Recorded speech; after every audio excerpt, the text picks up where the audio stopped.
Mana Tuhanmu sekarang? Mana Allah yang kamu yakini tunjukkan sama saya? Jawab itu. Mana Tuhanmu tunjukkan sama saya? Celing kelihatankah? Celing seperti apa? Ayo tunjukkan sama saya. Jangan sampai orang terjebak filsafat yang sampai menanyakan eksistensi Tuhan. Dan dia tidak mau iman, tidak mau sholat, tidak mau puasa sampai menemukan Tuhan itu siapa. Itu jelas minas syaitonir rajim, itu perilaku setan.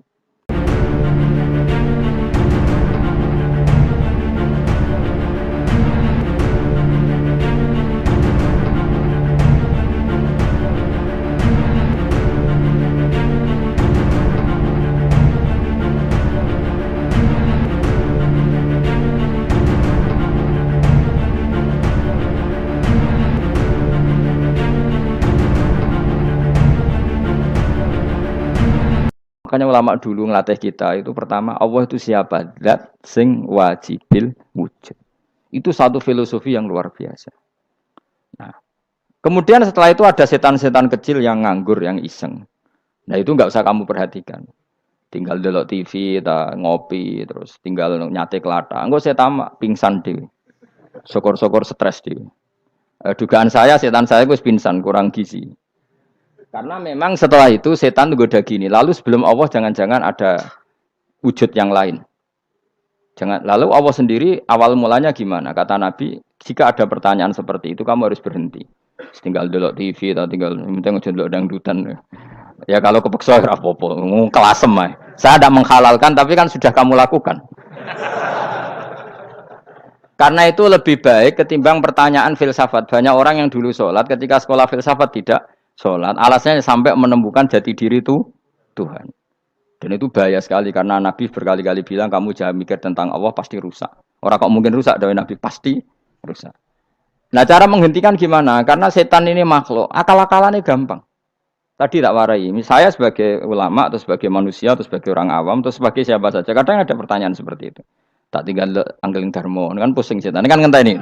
Weh, ngenteni bar lo anggeling dharma. Bariku aku lesu mangan mie. Bar mangan mie waret turu. Kan dia ngenteni terus mau bikin was-was lagi.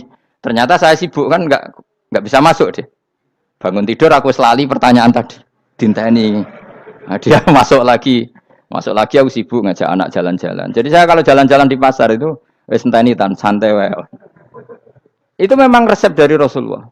Jangan sampai orang terjebak filsafat yang sampai menanyakan eksistensi Tuhan. Dan dia tidak mau iman, tidak mau sholat, tidak mau puasa sampai menemukan Tuhan itu siapa. Itu jelas minas syaitonir rajim, itu perilaku setan. Makanya Rasulullah setiap ditanya sahabat gitu itu Nabi guyu-guyu. Dan guyunya Nabi itu kata Nabi, baguslah kalau kamu takut Tuhan kalah kata Nabi. Nabi gojok gitu. Maka ada ulama yang punya seni berargumentasi yaitu Imam Ghazali. Jika setan tanya kamu lalu sebelum Allah jangan-jangan ada wujud yang sebelum Allah. Kata Imam Ghazali, ya itu saja yang Tuhan, yang Allah ini enggak jadi Tuhan. Ya berarti wujud sebelum Allah itu yang benar-benar Allah. Kalau kamu bayangkan lagi, jangan-jangan sebelum itu ada wujud lagi. Ya itu saja yang benar-benar Allah. Sehingga tetap Allah itu menang terus. Paham ya? Yang jelas jangan sampai didahului Adam. Karena kalau didahului Adam lebih ngeri lagi. Karena sesuatu yang enggak ada menciptakan yang ada. Itu lebih buruk lagi menurut akal. Menurut apa akal? Nah, daripada kamu nggak salim Imam Ghazali, tinggal saja ndelok. Tadi ndelok sinetron. Ndelok yang lucu-lucu aja. Ndelok sing lucu-lucu. Ndelok apa? Mencari Tuhan. Pokoke sing aneh-aneh, sing goblok-goblok, sing lucu-lucu. Sing perane wong apa? Lha saya sering diprotes saya. Gus Salim jenengan kok sering ndelok sinetron sing ana dialog wong goblok-goblok. Wong goblok ku menarik cara kula. Apa ya? Cara pandang itu di luar dugaan saya karena kula berkali-kali lho kalah wong goblok. Jadi makanya ini tak cerita nih, beberapa kali yang jari Gus Wak cerdas, berkali-kali kalah sampai goblok. Ada seorang santri itu ingin dibelikan bapaknya itu sepeda motor. Bapaknya wong desa, senengane ngrumat sapi wedhus. Lah menurut saya ya orang tuanya itu mampu lah, sangat mampu untuk beli itu. Pak mbok ditukokno mawon wong sepeda motor. Kata bapaknya, "Anakku nu jog mondok tak goblok, Gus." Wong njaluk kok sepeda motor, njaluk mobil ora ya goblok. Lah kok goblok, Pak? Jenenge donya iku Gus, sing lahirno donya kok sapi iku ndek anak, wedhus ndek anak jenenge donya. Di mana-mana jenenge donya sing lahirno donya. Iki donya kok mangan donya. Mergo motor iku kan tuku bensin, mobil. Iku cara dekne iku goblok Gus. Batin berarti kabeh kiai goblok perkarane tuku donya sing ngentekno donya. Cara dekne donya iku sing lahirno Dunya. Batin kok pinter iki batin. Untungnya saya ini ulama ya, ahli tafsir ya malu. Sebenarnya kalah itu ya malu. Tapi saya sebagai orang objektif fair, itu teori benar apa? Jadi dunya itu ya sing lahirno dunya. Dunya kok mangan dunya iku goblok. Untungnya dia dengan saya itu jaraknya 5 kilo 7 kilo karena 7. Lala dia diterkon sepeda motor, aku tetap mau kalah. Pak, nanti jalan kaki saja. Karena kalau pakai motor ini kegoblokan kata saya. Terus mendingan nih, loh Gus mau kalah tadi.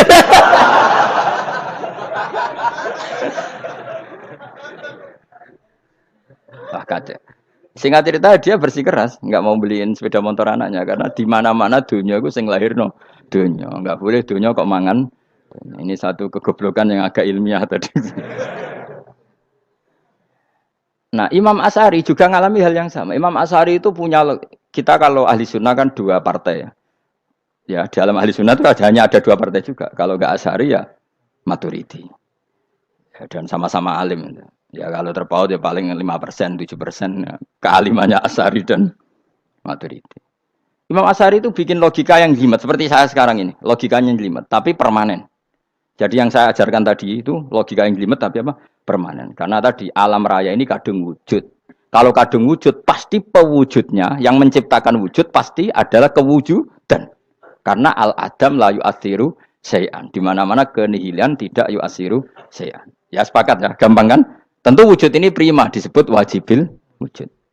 Lalu Imam Asy'ari itu bersikeras. Kalau imanul muqallid itu tidak diterima.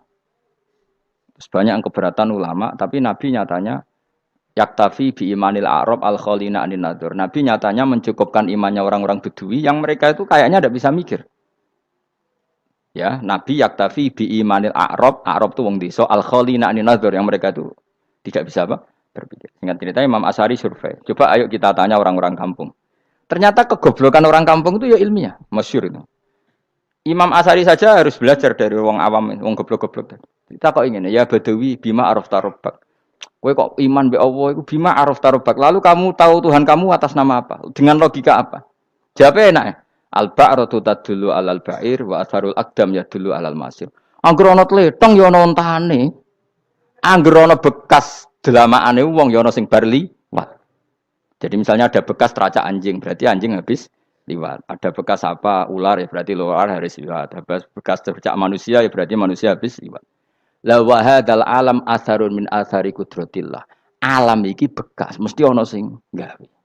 Jadi Mas Ari pinter juga, mesti logikane gak jelimet tapi agar ana tletong ana sapine. Ana teracake wong berarti ana sing bar liwat. Dene ngomong gampang wa atharul aqdam ya dulu alal masir. Nah, terus Imam Asy'ari habis itu ngendikan, ya sudahlah dengan logika apa saja. Meskipun karena zori hadal Arabi bagaimana cara berpikir Bedui ini, sementing ada nazar. Apa ada nazar. Ya nazar apa saja. Misalnya orang ahli matematika mungkin bilang angka dimulai dari 1. 0 itu akal-akalane Khawarizm. Mergo ini kebingungan nulis 10. Tapi tetap angka itu dimulai dari 1. Kalau misalnya 1 untuk mecah kesulitan ya harus dimulai 0,1. Tidak bisa 0 tok. Jadi 0 dulu itu untuk mematahkan kalau jumlah itu tidak sampai 1. Tapi faktanya jumlah itu kan pasti 1 karena dimulai dari wajibil wujud. Khawarizm itu ya pintar matematika. Saya juga punya ilmu hisamnya Khawarizm. Itu kan dia karena kebingungan angka pecah. Misalnya 1 tidak sampai 2. Mau tidak mau harus ditulis 1,5 misalnya. Paham ya? Lalu kalau sebelum 1 tetap dia harus 0,5. Lalu hakikat 0,5 itu kan bagian dari wujud apa bagian dari Adam? Tetap bagian dari wujud. Jadi 0,5 itu kan khayal kuliah. Tak warai ya. Mungkin saya ada ahli matematika ala wong kampus, tapi saya tahu Kang, ala Islam itu lebih gampang. Misalnya gini. Sesuatu itu kadung kamu putuskan itu satuannya 1. Tentu ketika separuh kamu katakan baru separuh. Tapi sebetulnya ketika satuan itu kamu katakan 10, yang separuh itu sudah 5. Itu kan terserah sing bagi, napa? Terserah sing bagi. Ya iya dong, misalnya 1 juta, 5-nya artinya apa coba? 500.000 kan. Sekarang kalau 100.000, 5-nya jadi berapa? 50. Kalau 1,5 jadi. Nah itu kan terserah satuannya apa? Tapi tetap dari 0,5 itu tetap menunjuk sesuatu yang wujud, yaitu 5-nya sebetulnya apa? 5 yang separuh tadi. Paham sih kalau maksud? Tetap nggak bisa sesuatu dimulai dari apa? 0. Nah, makanya kata Abdul Hamid Khan kalau dalam mendidik tauhid, itu gampang saja tadi. Alam raya ini kadung maujud, kalau kadung maujud pasti disebabkan oleh sesuatu yang wujud. Karena wujud pencipta harus berstatus prima. Lah prima ini atau premium ini kita sifati wajibil wujud. Atau kamu katakan apalah kausa prima atau musabibul asbab. Nah kelirunya kita dalam berislam itu, kritiknya para ulama, kita ini nyebut Allah dulu baru menceritakan status Allah. Kalau zaman Nabi itu dibalik. Status wajibil wujud itu kita terangkan dulu, baru yang oleh Islam itu namanya Allah. Paham ya? Kan beda, misalnya gini logikanya gini, kamu ketemu orang ateis, saya ulang lagi, kamu ketemu orang ateis, terus kamu ditanya, lalu alam ini yang menciptakan siapa? Allah Jalla Jalaluh. Mesti kan tanya, man huwa Allah, Allah itu siapa? Kalau dulu Islam mengajarkan enggak gitu, surat pertama turun apa coba? Iqra, Iqra itu enggak nyebut kata Allah, Iqra bismi rabbika, rabbika itu siapa? Alladzi khalaq. Sebutlah nama Tuhan, yang berhak menyandang Tuhan adalah zat yang pencipta. Itu tidak ada kata Allah. Di surat Mudatsir, surat kedua. Ya ayyuhal mudatsir kum fa'anzir wa rabbaka fakabbir. Bukan Allah fakabbir, wa rabbaka fakabbir. Sehingga cara berpikir gini dibalik. Sebutlah Tuhan kamu. Tuhan itu siapa? Yang berstatus Tuhan adalah zat yang berstatus pencipta. Nah, lalu pencipta ini oleh Islam dinamai Allah. Kalau orang ateis kamu langsung bilang Allah, man huwa Allah. Berarti pertanyaannya Allah itu siapa? Lalu kamu jelaskan Allah adalah pencipta. Allah adalah wajibil wujud. Tentu lebih gampang kamu terangkan. Makanya Al-Qur'an menerangkan amkhuliqu min ghairi syai'in. Maknanya saya di sini maknanya ya Allah. Apa? Allah. Apakah mereka diciptakan tanpa pencipta? Tentu setelah Islam tahu itu namanya siapa? Allah. Paham ya? Kalau balik malih. Jadi sebetulnya Quran itu ngajari kita itu ilmu mantik yang luar biasa. Misalnya ya Yuhanna su'budu siapa? Rabbakumul ladzi khalaqakum walladzina min qablikum. Sembahlah Tuhan. Tuhan itu siapa? Pencipta kamu dan pencipta orang-orang sebelum kamu. Lalu Tuhan ini oleh Islam dinamai Allah. Tapi kalau langsung kamu bilang ke orang ateis atau orang Uni Soviet, Allah itu Tuhan. Allah itu siapa? Sebab itu di beberapa ayat dijelaskan dulu status Allah. Sifatnya Allah, keakhasan Allah, keakhasan Tuhan. Yang dikatakan Tuhan adalah zat pencipta. Kalau tidak pencipta berarti tidak Tuhan. Sekarang Yesus pencipta bumi apa enggak? Enggak, karena dia lahir sudah di bumi. Begitu juga Fir'aun. Fir'aun itu kalah telak sama Nabi Musa gara-gara logika ini. Ketika Nabi Musa ditanya Fir'aun, wa ma rabbul alamin? Lalu Tuhan itu siapa? Kata Musa, Rabbus samawati wal ardi, yang menuhani langit dan bumi. Jadi Fir'aun, ndak, ma'alim tulakum min ilahin wairi. Saya jalan-jalan kemana-mana yang dikatakan Tuhan oleh masyarakat saya kok. Nah, kurang ajar Fir'aun. Terus kata Musa, ya Tuhanku yang di langit. Terus manggil Haman Mesir, ya Haman ibnili sorkhalla ali abluhul asbab samawati fa'attoli ila ilahi Musa. Haman, bikinan saya piramida yang tinggi, aku akan lihat Tuhannya Musa. Ada enggak di sana? Padahal misalnya munggah tenan yang pangeran ra iso didelok kan repot Nabi Musa.